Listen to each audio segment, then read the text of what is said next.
Chapter 28. Trembling Irava. He saw me. He knows. Oh gods, he knows. But he doesn't know who I am. Valterre's hand is on my face, a warmth spreading through my skin and muscles as his healing closes the cuts. I write his healing into my illusion because I have to. But my eyes never leave Torovan's, because I'm looking for a sign, any sign, that he will accept me as I am. Or maybe that's a fool's dream. Of course he can't accept me now, not when he's seen I've been lying to him, even with my reasons. And I haven't told him my reasons.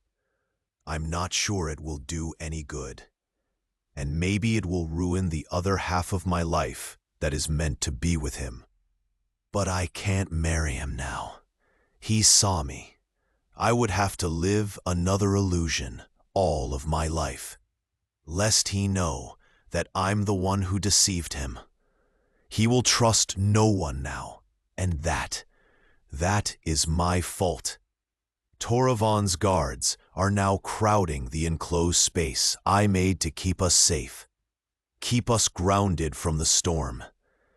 And I'm exhausted, my ears ringing, my whole being feeling like I've been pulled through the storm myself. And maybe I have been. I had to embrace the storm, make it my own. Before I could unravel its core, I still feel a wild howling in my heart. My eyes find Torovan's again, and his slip back toward mine and lock as he talks to one of his guards. "Caleb," Valterre says, gripping my arm. "You're not well. I can feel it, He leans closer. "Is it a Weaver thing? Because I can help that better than—" Torvan straightens. "What's wrong? What's wrong with him?" "Nothing," I say. Valterre hisses. "It's not nothing. Gods! The both of you!" "Leave us," Torvan says flatly. Valterre shoots him a look. "Tor, I need to. I will speak with Caleb alone. Tell the guards. Give us enough room for private conversation." Torovan's voice is barely controlled.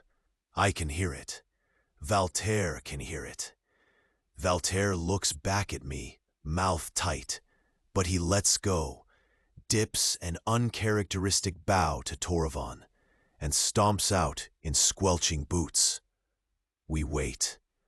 A few more random drops of rain fall from the sky, one running down my cheek, one running down his. I wait, not looking Torvan in the eyes, praying for him to say something, anything. And the moment stretches. I hear his breaths, hard and unsteady, and getting unsteadier. Panic hits that he might have been injured worse than I thought, and I look up. But he's looking at me with such naked hurt that I can only swallow. "Why?"